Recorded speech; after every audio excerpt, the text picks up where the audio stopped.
Selamat datang kembali di pembahasan mendalam kita. Kali ini kita mau nyelami materi dari bab 1 buku Clean Code nih. Udah ada sumbernya dari Anda ya. Misi kita hari ini, kita coba pahami bareng-bareng kenapa sih kode bersih itu penting banget, terus apa aja definisinya gitu.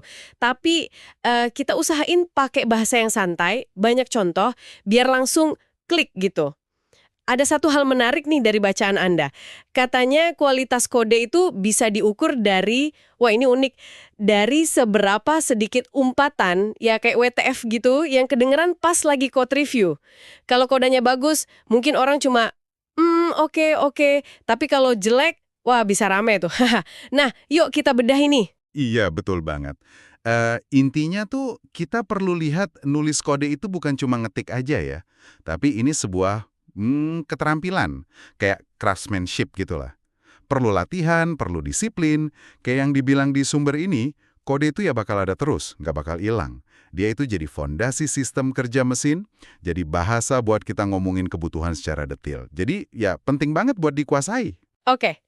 Terus kalau kodenya dibiarin berantakan gitu, apa sih ruginya? Ini kan bukan cuma soal enak dilihat atau enggak ya.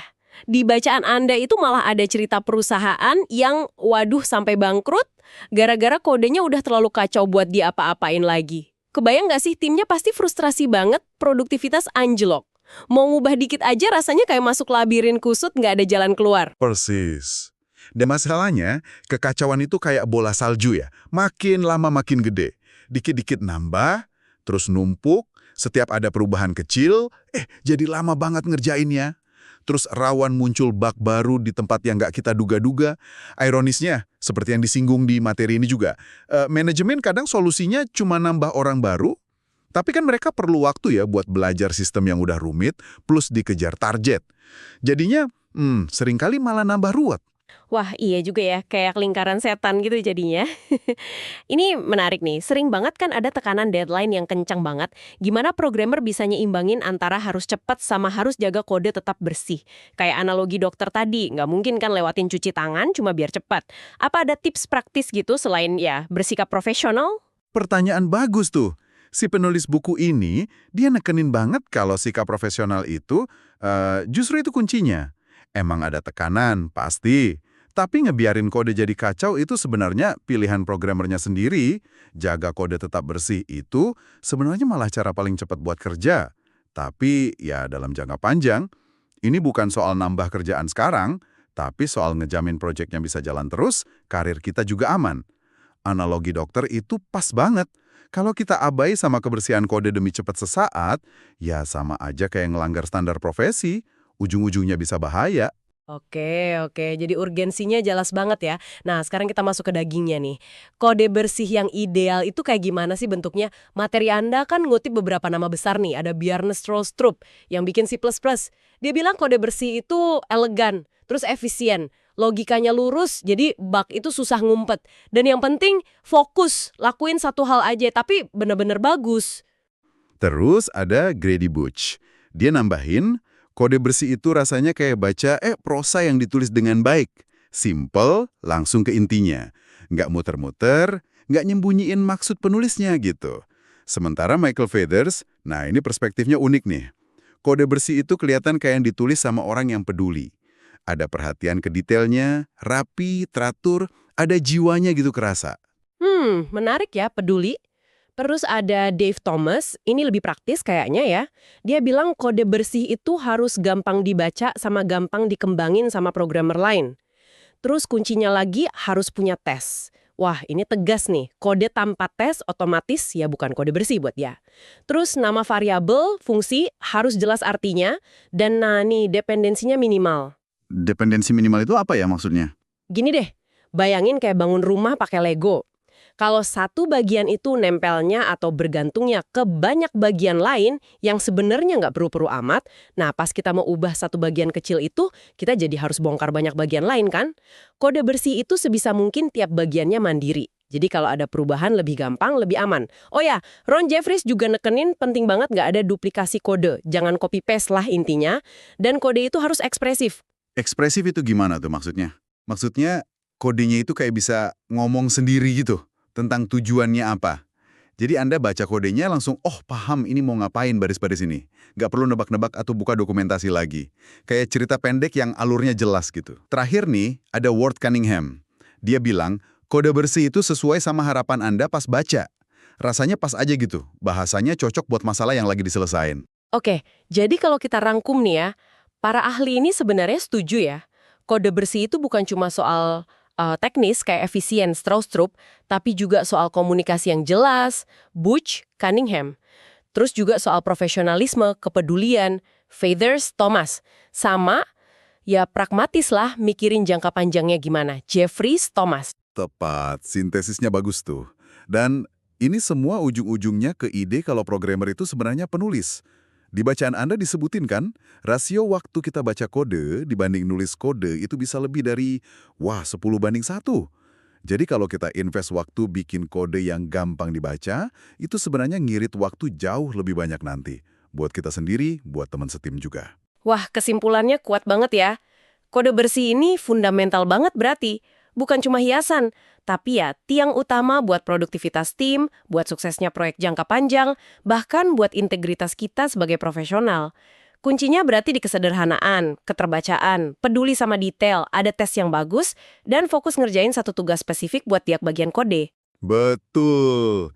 Dan ada satu aturan praktis lagi nih dari materi ini yang oke banget buat diingat. Aturan pramuka. Filosofinya simpel banget, tapi dampaknya bisa gede. Selalu tinggalin kode dalam kondisi ya sedikit lebih bersih lah dibanding pas pertama kita nemuin. Bisa aja cuma benerin nama variabel yang kurang jelas, atau nyederhanain satu blok logika, mecah fungsi yang kegedean, atau nambahin tes yang tadinya belum ada. Intinya, perbaikan kecil-kecil tapi konsisten. Wah, menarik banget. Perbaikan kecil tapi terus-menerus ya. Nah, sebagai penutup nih, ini ada pemikiran buat Anda bawa pulang. Gimana caranya Anda bisa mulai nerapin aturan pramuka ini di kerjaan sehari-hari? Bahkan buat perubahan kode yang kayaknya sepele banget gitu. Coba dipikirin ya. Sampai jumpa di pembahasan kita berikutnya. Selamat datang di Deep Dive kita kali ini. Halo! Kita punya materi menarik nih dari Anda. Soal kode bersih, atau clean code ya istilahnya ya. Iya, betul. Clean code.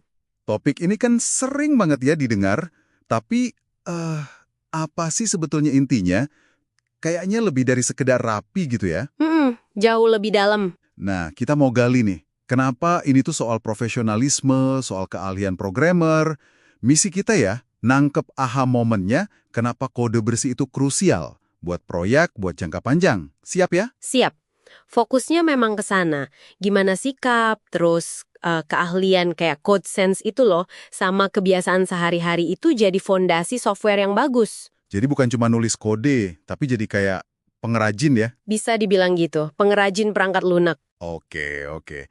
Langsung deh, poin pertama ini lumayan nusuk juga sih dari materi Anda.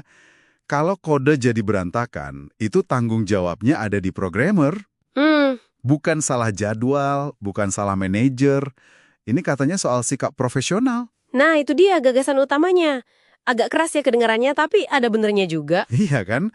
Jadi nyalain faktor luar itu malah dianggap kurang profesional gitu ya? Betul. Karena gini, programmer tuh kan bukan cuma tukang ketik kode sesuai perintah. Kita ini penasehat teknis juga. Penasehat teknis, oke. Iya, peran kita itu penting banget di perencanaan, termasuk ya itu tadi, ngomongin resiko kalau kodenya dibikin asal-asalan ke manajer atau ke stakeholder lain. Jadi kita yang harus proaktif ya? Harus. Mereka kan ngandelin kita buat info teknis kayak gini.